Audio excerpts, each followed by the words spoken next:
selebrasyon. At maraming salamat mula nung kayo ay mga high school, elementary, kasama ko na kayo hanggang ngayon, kasama pa rin tayo. Nagpapasalamat tayo sa Diyos sa nagdaang taon, 2025. Salamat sa kanyang gabay kahit maraming ups and downs. Talagang naroon pa rin ang ating paglilingkod. At bakit? Bakit naroon pa? Kasi alam natin na ang pinaglilingkuran natin ay ang Diyos. Amen!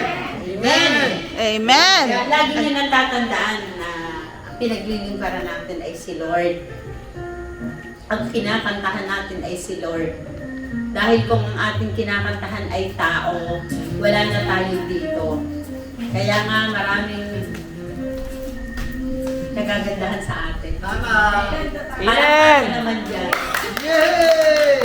Nagagandahan sa ating kumanta yun, si Lord. Yung mga anghel sa kalangitan, nagagandahan sa ating kumanta. At welcome sa bahay namin.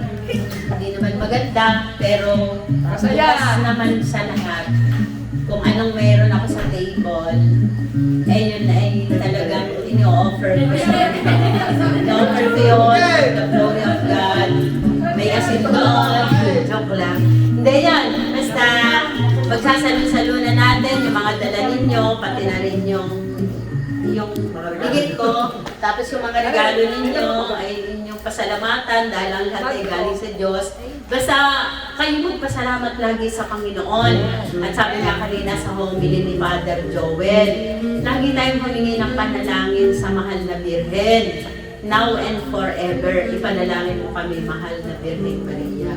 At sa ngayong nagsisimula na ang 2026, lalo natin pag-ibayuhin ang ating kababaang loob sa ating paglilingkod. Doon, magpapasalamat ako sa pamumuno ni Marvin, sa pamumuno ninyo, ni Ariel, ni Pan, at sa mga members ninyo, sa officers ng Charismatic Choir.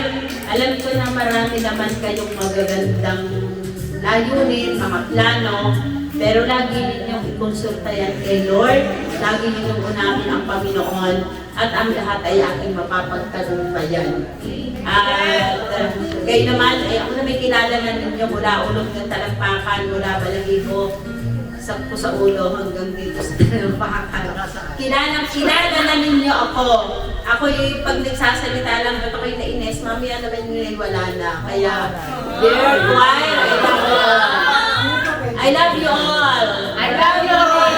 I love you all. Kaya muli sa pangunguna ng Diyos, lagi natin iisipin, Lord, wala kaming magagawa kung kami hiwalay sa iyo. Hindi kami makakakanta ng maayos kung wala ka sa puso at isip namin. Magagawa namin ang lahat ng bagay dahil kasama ka namin. Praise the Lord. Happy New Year.